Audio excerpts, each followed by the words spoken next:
and welcome to the CDO Magazine interview series. I'm Amy Horowitz with Informatica. Today, I have the pleasure of talking with Heidi Lanford.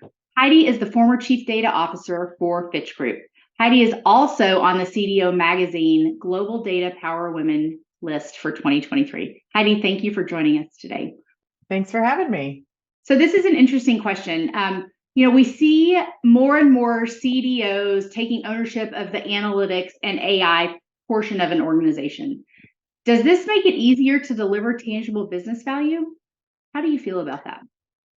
Well, I would say going back to the discussion we had on data literacy and making this part of everybody's job, not just the data organization's job. I would say yes, only if I'll caveat my yes, only if that sense of ownership and success is shared across the C-suite, top-level management, and the rest of the organization. So, in other words, they can't be the lone driver of all of this unless all of those AI use cases that are coming forward are being generated by cross-functional teams who have vested interest in the outcome, and they're held accountable to, if AI is able to do XYZ, then I will therefore change my business process to implement, said AI technology to change that game. If it's just data organization driven, then it becomes hey, we built this great technology. It's saving, 50% of our time. It's increasing our throughput by 75%. We can get products out the door faster. We can eliminate, some of these jobs that we have doing operational tasks. And everyone's like, okay, but we really don't want to do that. And so I will caveat my response with, I think that the data organization, especially if that person has experience, with AI and with analytics, they should be the one championing this. Mm-hmm. But they are the executive sponsor along with their peers. And data and AI is a thing that is pervasive throughout an organization. It is not just owned and hoarded, by this one function. I mean, I think it's really important to, everybody talks about this, about if it's misaligned to business needs. And I think we almost gloss over that. We're like, yeah, but this person over in the product team said that they were sponsoring this idea, and sponsoring an idea and seeing something go from, test case, use case into production and really adopting it, and then doing all the business process changes and changing the KPIs, and the head of products, maybe annual goals actually should be aligned to what this would enable. Unless that happens, I think we run the risk of lack of adoption, and we're going to be deflated by the expected value that we promised. Yes, I could not agree more. It's interesting. Digital transformation is coming up all the time to tie back in with the ownership and where this really needs to land in an organization. You talked about business functions. You talked about, lines of business needing data to make the right decisions. What's happening today? We have lots of lines of business: HR, finance, supply chain, customer success, customer service. They're generating more and more data, and they want to leverage this data to make business decisions, analytic insight, and business decisions. And this means more lines of business users who want access to data quicker. They want to make sure the data is trusted. How have you done in the past? How are you doing this balancing act between the need to democratize the data, to empower data consumers, while ensuring it's responsibly used? How do you see that? So building a large advocacy program throughout an organization is critical. Right. There should be, and hopefully, and depending on the size of the organization, this will vary. At the last company I was at prior to Fitch, at Red Hat, we had a really strong, vibrant, and really excellent data and analytics community. and they were doing lots of interesting things. My role was to help bring them together and make sharing of data sets, sharing of consistencies, standards, things like that easier for them because they were having to bootstrap themselves prior to my function and my role. They know their subject matter really well, and they were champions and advocates of database decision making and analytics within their own domain area. And we didn't want to dampen that at all or squash it. There also, I think I've seen a lot of organizations start to develop even some more technical expertise at department levels, even hiring data engineers, probably less so data architects, but data engineers. And so giving them development guidelines, paths to production is a common term that we would use.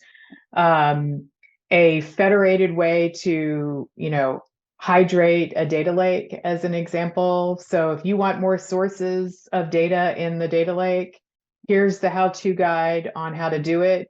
We're going to give some guardrails for it. We're going to have some really hard guardrails here, but we're going to have guidelines over here, and there's going to be a few checkpoints that you're going to have to go through.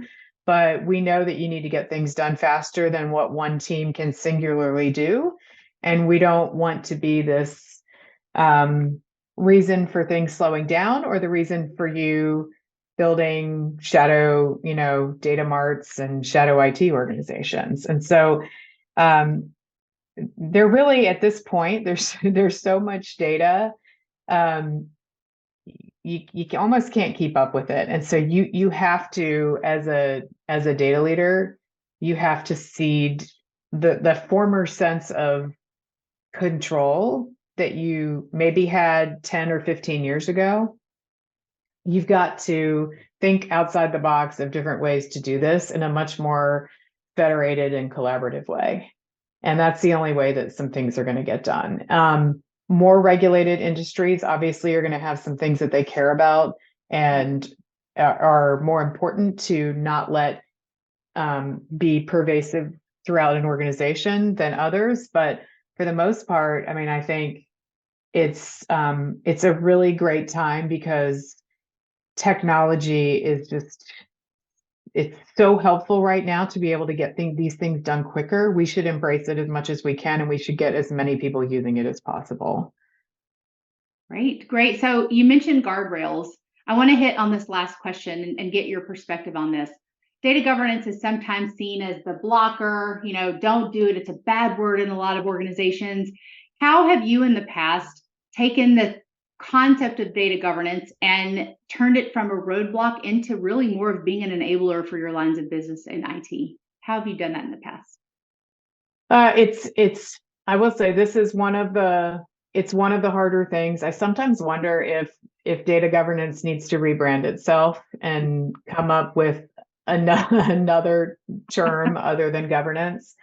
I like to focus on the 80-20 rule. So as an example, if we have, we should know how frequently certain tidbits of data, could be a data element, it could be a data source, are being used and what we think what that use might increase to. Those are the ones that we should focus on in terms of, is it accurate? Is it correct? Are people using the right thing? I think it's also helpful if you have groups of users that think that this is really more of a pain in the neck and less helpful, pointing out to them examples of when misusing something. Or a common one that I always like to tell a story about is, definitions of a new versus a dormant customer. So this is the big one in the world of sales and sales compensation. At one job I was at, a dormant customer was a customer that had not renewed in 2 months. Another definition, same organization, 12 months. Another definition, same organization, it was 2 or 3 years. Now, you might think, well, what's the big deal? Well, I mean, we had incentive bumps for sales to recruit net new customers. If I were in sales, I'd like the 2-month definition. Yeah. So we were paying salespeople more than we probably should have because we didn't have an agreed upon definition of when a customer became dormant or when a customer was truly net new. It also affected how we were reporting on new customer acquisition to the street. So if we don't have a consistent definition, or that definition changes based on data sets, the service organization's using one definition, sales is using another, marketing's using another. We now are not talking apples to apples with each other when we talk about our new customers are not getting whatever. We're not retaining new customers at the same level. So if you can provide tangible examples of why we should actually have a committee and spend some time solving this and then shouting it from the mountaintop so that everybody's on the same page, that's a pretty important one. But other ones are maybe not as important. Right. And I think it's up to a cross-functional team. Hopefully it's your data stewardship community that's, sits underneath the data governance organization. They can opine and weigh in on what those, 20% that are the most important need to be. And I think then that makes it more real and tangible and less like, oh my gosh, it's this another data governance thing that we have to do. So. Yes, thank you, Heidi. So thank you, Heidi, so much for joining me today. Please visit cdomagazine.tech for additional interviews.